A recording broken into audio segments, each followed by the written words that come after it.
This is me, Steve Sims here. You are in the Speakeasy private Facebook group because you're special. And I have someone with me today on First Tuesday who is amazingly special to me. I'm going to be introducing you in a couple of seconds to the great, the wonderful Ari Meisel. But I want you to know straight off the bat, this is one of my coaches. You know, I've often said that you don't need the doctor when things are going well. You need it when things are fucked up. And we're in a world where things are a little bit messy at the moment. Through my life, as it's got more cluttered, I've reached out, and Ari's been one of my coaches. I'm very proud of had him coach me. He will coach me again in the future, as he always does. I'm going to hand it over to him, but he's going to run through how to automate scale. I'd like you, if you don't mind, before I hand that over to you, Ari, can you give us a little bit of an idea of your background, from where you came from to how you are the automation king? Yeah, absolutely. And thanks for that nice intro, Steve. And while I'm doing that, I'll give you my intro. But while I'm doing that, if you guys take a second and you can put in the comments what one of the biggest challenges you're facing in the business is right now, that would be really helpful for me to sort of shape the conversation as it goes. So basically,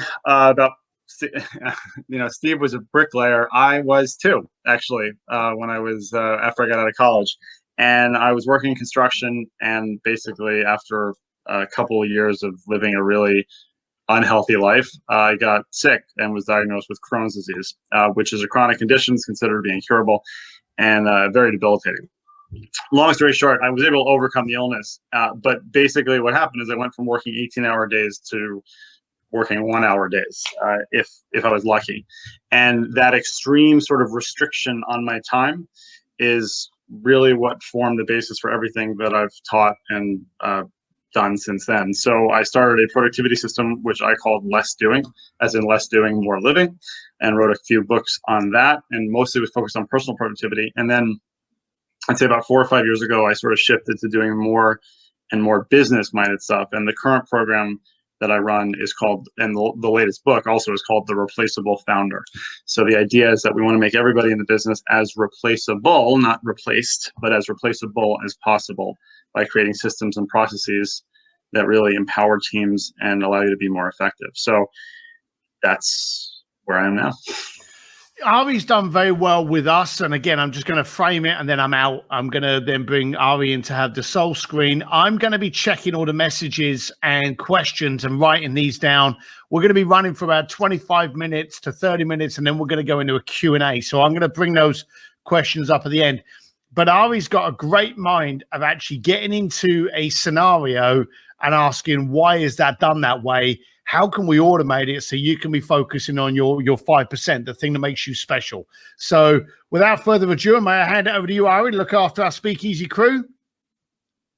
Great. Thanks. Right, then it's all you. Okay.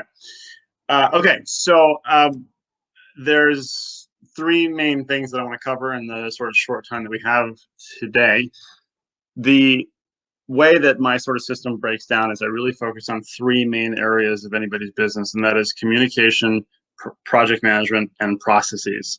Now, those all get broken down into sort of subtopics for each one of them. But I want to sort of cover one concept from each of those areas today. So I'm going to talk about asynchronous communication, project management done right, which addresses the question that somebody put in there about organizing things. And then I want to talk about some automation stuff. And one of the things that I want to share with you is a way that you can get more and more content out in a really automated, easy way, which I think is something really, really important for everybody to be doing right now, is getting content out. So with that, the first one is a little bit conceptual, and I need to just explain sort of the reasoning behind it, and then we can get into some of the cool tech. I've always been into technology, and technology is a wonderful thing, except that it will merely amplify habits. So the problems with technology is that if you have bad habits, it's going to make them a lot worse. And if you have good habits, it will make them a lot better. It's sort of that amplifying effect. So the solution is never technology.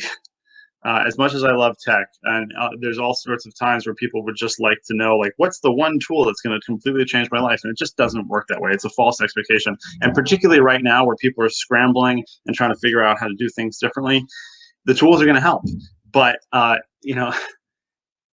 if you have people suddenly working from home and using Zoom for the first time, for example, that's the tool, that's the solution, right? Oh, great, we can all work from home now and then have Zoom calls, but that doesn't take into account all the security issues that Zoom has had, the fact that now you have kids running around in the background,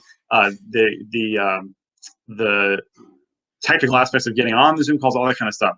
So if you don't have that in your work culture already, it's not going to be a fix to have a tool. So I just need to say that it's sort of like a disclaimer.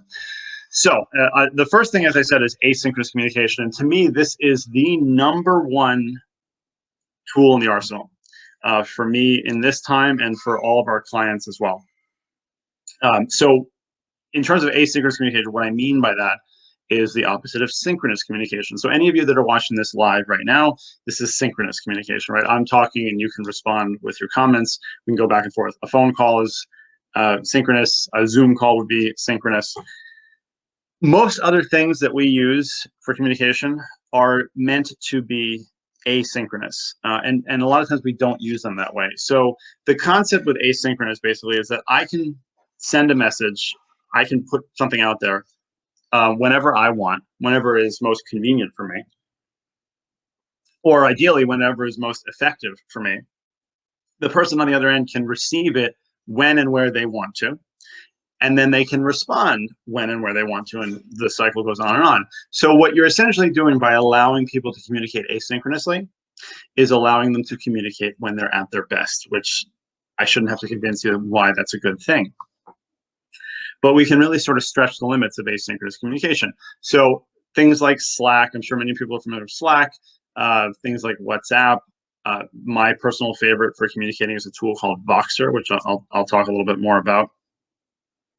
But the idea that we're suddenly going to be remote and then have the 9 a.m. huddle on Tuesdays with everybody there is unreasonable in a remote setting. It's also unreasonable in a physical setting. So this is actually something that we work on with companies that are not remote at all, is to do this more and more asynchronous communication, because what ends up happening when you're not communicating asynchronously is you end up interrupting a lot of people.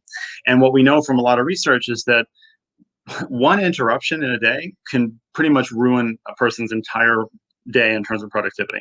It just is the way it is. There's some really specific sort of numbers and statistics around it, but it's not good.